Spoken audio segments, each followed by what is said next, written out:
Сайн байцгаана уу? G-Crime Sog байна. Та бүхэндээ өнөөдөр 4 хүний амь насыг хороосон цуврал халуурчны хэргийг ярьж өгье. 2005 оны 10 сарын 5-нд Стамбул хотын Картал дүүргийн цагдаагийн газар нэг хүний бүрэн шатсан зохицуулсан талаар дуудлага ирсэн.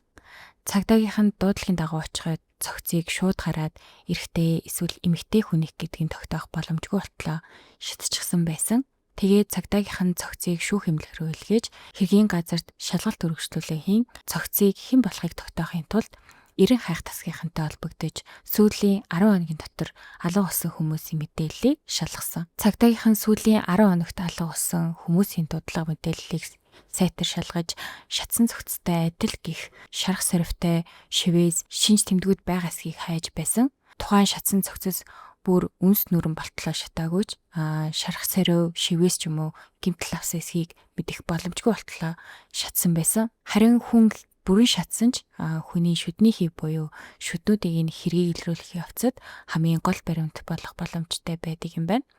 Тэгээд 4 хоногийн дараа шүүх шинжилгээний төгөөс цогцын задлангийн үр дүнгээр шатсан цогцос 20-с 25 насны эмэгтэй гавлын ясны зүүн арт талаасаа буудуулсан гих 765 мм диаметртэй бууны сумны нүхтэй байсан. Үүнээс өөр ямар ч гэмтэл бэртэл олоогүй юм байна. Ингээд цагдаагийнхан хэргийг мөрдөөд 13 хоног болж байхад Стамбул хотын Шишлэг гэх дүүрэгт 73 настай эмэгтэйг хэдэн хоногийн турш харагдахгүй байгаа талаар хөршийнх нь мэдээлэл өгч тухайн эмэгтэйг настай хүн учир гэртээ насварсан байх магадaltaй гэж цагдаагийн газарт дуудлага өгсөн юм байна. Тухайн дүүргийн цагдаагийн газраас дуудлагын дагуу ирж хаалгыг тогтсон боловч ямар ч хариу өгөөгүй болохоор нь хаалгыг хүчтэй онгоолгоод ороход настай эмэгтэй орон дээрээ толгой тус газраа арт талаас буудуулсан байдалтай байсан. Настай эмэгтэй яг хажууд нь бууны сумны нүхтэй тэр байсан. Хохирогч эмэгтэйгийн толгой дээр нааж барьж байгаад толгойн тус газар нь буудсан нь тодорхой харагдаж байсан учраас энэ хэргийг хүү амны хэрэгт бүртгэсэн юм байна. Хэргийн газрыг шинжихэд хохирогчийн хувцсны шүүгэн дэх үнэт эдлэл хадгалж ясан гэмээр хайрцаг савн онгойсон дотроос нь ямар нэгэн зүйл авсан юм уу гэмээр харагдчихсэн. Гар утас болон гэртээ хадгалж ясан алтан эдлэлүүд бэлэн мөнгө зэрэг нь алга болсон байсан.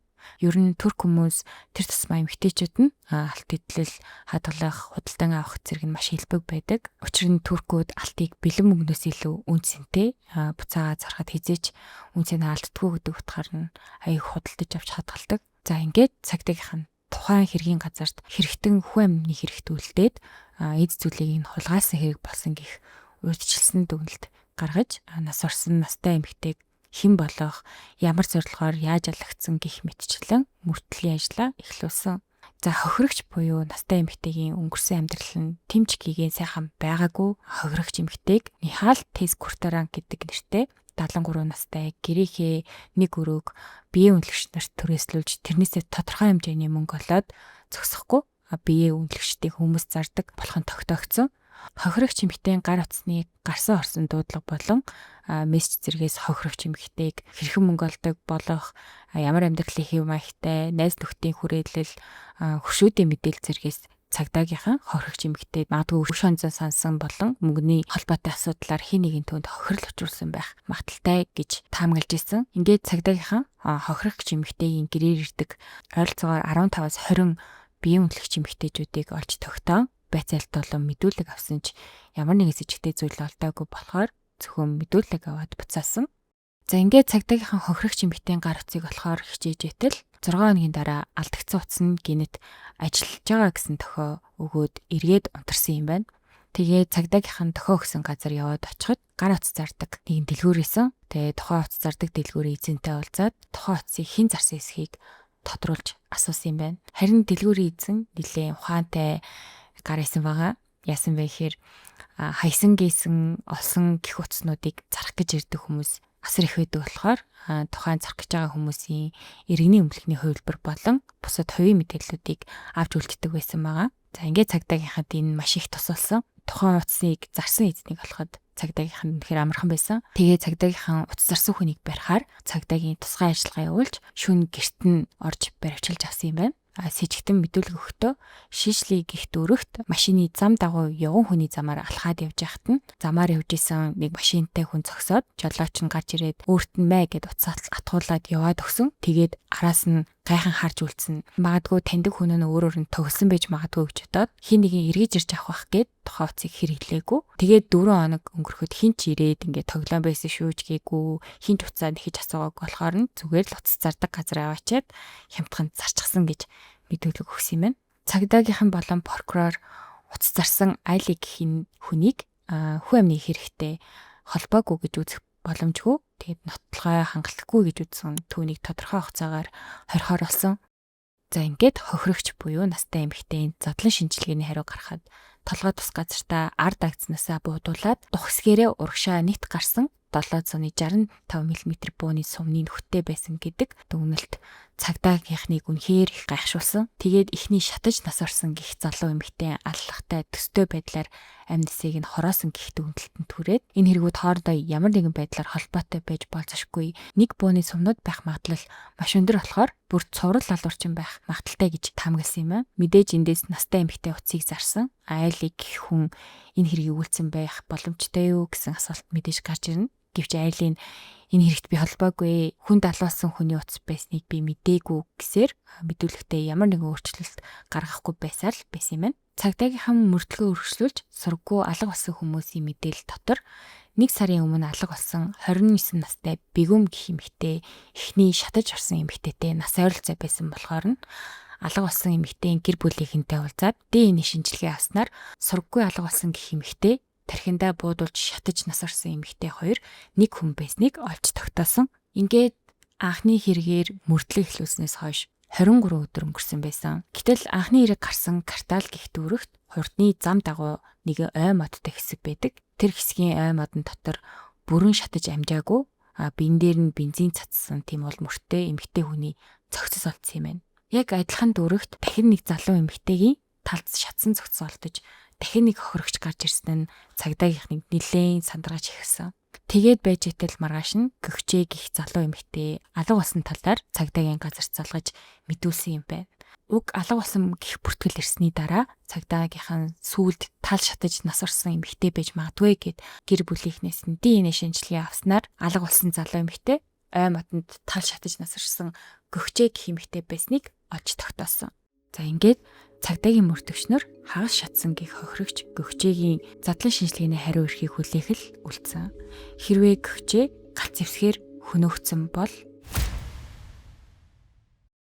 за ингээд харамсалтай нь 3 хоногийн дараа задлан шинжилгээний хариу нь гарч нэгдэх болон 2 дахь хохирогч нартай адилхан толгой тус газар ард талаасаа буудуулсан гих 765 мм бууны сумны нөхтэй байсан. Тэгээд үүнийг мэдсэн даруйда цагдаагийнхан өртгсөн нэмэлт бүрэлдэхүүнтэй мөрдлөг явуулж нэлээд дуулаантай хэрэгтэй тулгарсан. 3 дахь хагас шатсан гих хохирогч гөгчээг судлах явцад биеэ үнэлдэг байсан нь тогтоогдсон ба магадгүй 2 дахь хохирогч болох 73 настай эмэгтэйний хаалтай холбоотой байх магадaltaй эсхийг олж мэдэх цагдаагийнханд нэлээд хүндхэн байсан. 2 дахь хохирогчийн утсыг зарсан гих Айли шүүхийн шийдвэрээр гэмт хэрэгтэн байх магадлал өндөр гэж байрвчилсан ч түүнийг хоригдож байгаа хугацаанд 3 дахь хохирогч аль хэдийн гарч ирсэн ч гэлээ хүн амны хэрэгт холбоогүй гэж үзэх боломжгүй. Магадгүй түүний хамсаатан энэ алхуудыг үйлдэж магадгүй гэд түүнийг энэ хэрэглэртэл өргөжлүүлэн хорсоор л байсан юм байна. 3 дахь хохирогч олдсноос 18 хоногийн дараа Улуус гэд газарт нэгэн хорооллын байшингийн үүдний хажууд байсан машин дотор нэгэн эмэгтэй хүний зохицос олдсон тухай цагдаагийн газарт дуудлага ирсэн. Цагдаа нар хэргийн газарт ирж үзлэг хийхэд нас орсон хүн нь Мурат Тач гэх нэртэй трансгендер эрэгтэй байсан. Түүний эмэгтэй нэр нь Серенай. Нас орсон байдал нь мөн л толгой тус газараа буудуулсан байдалтай байсан ч эхний 3 хохирогч нараас арай өөр байдлаар буюу толгой араасаа биш зүүн чихнийхээ дээд хэсэгт буудуулсан байсан. Гэтэ бууны сум нь гарсан нөх байхгүйсэн. Энэ бууны сум толгой дотроо үлдсэн гэсэн үг. Ингээд амь насаа алдсан хохирогчийг яаралтай задлан шинжилгээ хийхээр шүүх шинжилгээний газар руу явуулсан. Задлан шинжилгээгээр хохирогч Муратын тархин дотор 765 мм бууны сум үлдсэн байсныг гаргаж авсан юм байна. Ингээд хэргийн газрыг сайтар шинжилэхэд машины арын судлалын хаалганы дээд хэсэгт ингээд барьдаг бариулнаас нь 2 хурууны хий олдсон. Мэдээж хурууны хийгээр хийнэх болохыг нь мөрдөгчнөр битүү үгүй болно. За тухайн хурууны хийгээр гэмт хэргийн бүртгэлтэй хүмүүс дотроо сайхад Шүүле Үзбакана гэдэг нэртэй эмэгтэй хүн их болох нь тогтоогдсон. Ингээд 4 хүн алагдчихад байхад ганцхан сумны хөнгө олцсон. Тэгээд өөр ямар нэгэн хэрэг толботой татлах баримт олдоогүй. Гэтэл гинтл нэг эмэгтэй хурууны хий олцсон нь мөрдөгч нарын анхаарлыг маш их татчихсан. За ингээд Шүүле Үзбакана гэж хэмбэ. Шүүле гэх хүний бүх бичиг баримт, утасны дуудлагууд, ажлын газар, гэр бүлийн байдал гээд бүхэл мэдээллүүдийг мөрдөгчнөр олж автал тухайн эмэгтэй хувийн эмнэлэгт сувилагч хийдэг нэгэн байж таарсан. Гэхдээ Шүүле өмнө биеийн үнэлсэн хэрэгээр ял идэлж байсан гэх бичиг баримтыг цагдаагийнхан олж авсан. Хамгийн ачаалттай нь Шүүле энэ хэргийн 2 дахь хохирогч 73 настай эмэгтэй Михалийн амиа алдсантай холбоотой мөрдлөгийн үеэр биеийн үнэлэгчдээс байцаалт авч исэн гэд ярьжсэн да. Тэдгээр биеийн үнэлэгч нарыг байцааж байхад тэр эмэгтэйчүүдийн дотор Шүүле байсан байгаа юм. Ингээд Шүүле гэх сувилагч бүсгүй хохирогч нартай адилхан биеийн үнэлдэг байсан мөн хохирогч нартай холбоотой байсан гэдэг нь тодорхой болсон. Гэхдээ энэ хэрэгт амиа алдсан бүх эмэгтэйчүүд хоорондоо ямар нэгэн мөнгөний асуудал байсан уу? Ус хоронзонтой байсан уу?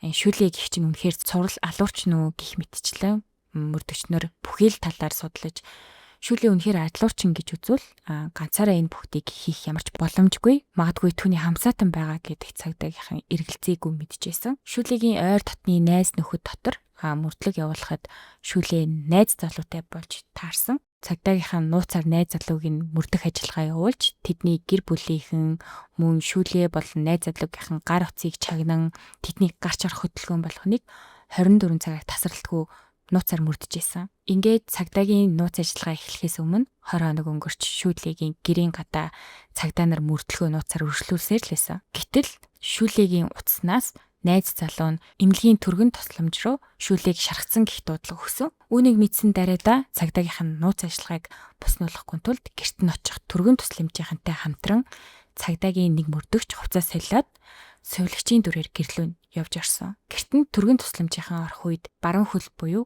гуйрууга бууд улсан шархтай байсан. Мөн найз залуугийнх нь хуруу нь ингээд хажуугаар нь шүргэж гарсан сумны шархтай байсан. Хосууд түргнийхэнд буугаараа оролдож тоглож агаад генет гал алдсан гэж тайлбарлсан юм байлээ. Тухайн үед түргнийхэн тэдэнд боох материал болон ойр зургийн ажилтнанд тусалж иж хооронд сувилагчийн дүрээр гэрт норсон цагдаагийн мөрдөгч сэжиг ахуулахгүйгээр бууны сумыг олж авсан баа. За ингээд хоёр шархцсан хүнээ аваад эмнэлгийн түргэн тусламжийн машинаар хамгийн ойр Сүлейман гэх нэртэй эмнэлэг рүү аваачсан. Эмнэлгийнхэн сумны шархтаа өвчтөе ирсэн тул цагдаад мэдэгдэж галт зэвсгээрээ гал алдсан гэх найз залууг нь сэжигтнэр баривчилж цагдаагийн газар руу мэдүүлэг авахар авч явдаг. Энэ үед Шүүлегийн гуйны ясан азар гимтээгүй ямар нэгэн том суц дайраагүй баг зэрэг тусалталтай байсан тул түүнд эмнэлгийн анхан шатны үйлчлэгээ үзүүлж эмнэлэг твтэх шаардлагагүй гэж үзээд түүнийг 3 цагийн дараа гэрт нь хүргэсэн юм байна. Сонирхолтой нь эмнэлгийнхэн ийм шархтай ирсэн өвчтөн гэрлүүн хизээж буцаадаггүй. Харин Шүүлег гэрлүүн буцаасан нь цагдаагийнхан эмнэлгийнхэнтэй урьдчилан ярьж төлөвлөсөн ба энэ нь төлөвлөгөөний нэг хэсэг байсан байгаа. За тэгээд найз залууг нь мөрдөгчнөр цагдаагийн хэсэгт аваачаад түүнийг байцааж эхэлсэн. За найз залуу гэх хүнийг нь Осман Боро гэдэг юм байна. Осман өөрийн төрсөн хотоосоо гараад Стамбулд суралцахаар ирсэн боловч сургуульдаа суралцалгүй тэнүүжилж явж байгаад Шүүлетэй анх танилцаад тэгээд тэрнээсээ хойш хамт амьдарч Шүүле эмнэлэгт ажилд ороод харин Осман тодорхой хийсэн ажилгүй гэртээ өдөр хоногийг өнгөрөөдөг гэж хэлсэн байгаа. Тэгээд Шүүлег яагаад бууцсан эсхийг асуухад гинтийн золгүй явдал болчихлоо мөртөгчөө гэ буугаараа оролдоо сууж явахдаа гинэт ингээд гал алтчихлаа. Харин назар хүн өгөж өргөцсөнгүй. Бурхан л ингээд талархаж чинь. Ийм явдал болсонд үнэхээр уурлаад гар бууга хаашаа шийдснээ ч би санахгүй байна гэж хэлсэн байгаа юм. Мөрдөгч түүнийг за тайвширтаа бүх зүйл хэвэндээ орно гэж хэлээд чи цай авах уу гэж асуудал Осман тгий нэг цай авъя гэхэд мөрдөгч түүнд тамхи татмаар байгаа бол татаж болно шүү гэж хэлээд байцаалтын өрөөнөөс гарсан байгаа юм. Байцаалтын өрөөнд сэжигтэн нэгжиж бүх зүйлийг нь хураадаг байтал мөрдөгч нар энэ удаа тгээгүй. Османы гар утстай мэдүүлгийн өрөөнд оруулсан нь мөрдөгчийн бас нэг урхин байсан. Энэ хооронд нэг цагтаа Османд цай авчирч өгөөд гарсны дараа Осман уцаа гаргаж ирж мессеж бичиж эхэлсэн. Энэ нь мэдээж Шүүле рүү байсан. Буу галтгооны өрөөний ширээний ард нуусан байгаа түүнийг хурдаа аваад алга болго гэсэн мессеж байсан. Мэдээж энэ мессежийг цагдаагийнхан тагнаж байсан. Мөн цагдаа нарыг тагнаж байгааг ч гэсэн хоёр хос мэдэхгүй байгаа. Шүүлегийн гэрийн гадна 24 цаг мөрдөж байгаа мөрдөгчд шүүлэгийн хаалгыг тогшгоод шүүлээ өөрөө хаалгаа онгойлгосон. Хаалгаа онгойлгохтой зэрэгцэн цагдаа байна гэж үнэлгээ үзүүлэхэд шүүлэгийн царай гинэт хачин болоод ингээ шоконд орсон байдалтай болсон. Яасан бэ гэхээр хаалгыг тогшсон цагдаа хэдхэн цагийн өмнө тэдний гэрт ирсэн түргэн тусламжийн хувцастай сувилагч байсан болохоор шүүлээ бүх зүйл дууссан гэдгийг ойлгосон мэт шокийн байдалд орсон. Гэрт нь ирсэн мөрдөгч буу хаана байна гэж асуугаагүй хахад шүүлээ шууд л бууг ширээн дээрээ гаргаж ирээд тавьсан. Уг буу Brownie маркийн 765 мм буу байсан. Шүүлээг шууд баривчлан цагдаагийн газар авъяцсан. Тэгээд үүнийг нь найз залуу болох Османд мэдгэтгэхэд Осман би маш том алдаа хийж эхлэе гэж байцаагчтай хэлснээр бүх зүйлийг ярьж эхэлсэн юм байна. Ингээд хамгийн ихний бүрэн шатсан байдалтай олцсон гэх хохирогч Бигүмийг гэртээ дуудаж бэлгийн харилцаанд орохыг хүсэж мөнгө амласан боловч Бигүм мөнгийг нь голж маргалцсанаар Осман уурандаа түүний толгой тус газар нь буудаад дараа нь машин түрээсэлж аваад квартал гэх дүүр рүү явж явах замдаа 1 литр бензин аваад оройн цагаар ой модон тунд аваачаад цогцон дээр нь бензин ясгаад татаж исэн тамхиа шидээд машиндаа суугаад буцаад явсан юм байна.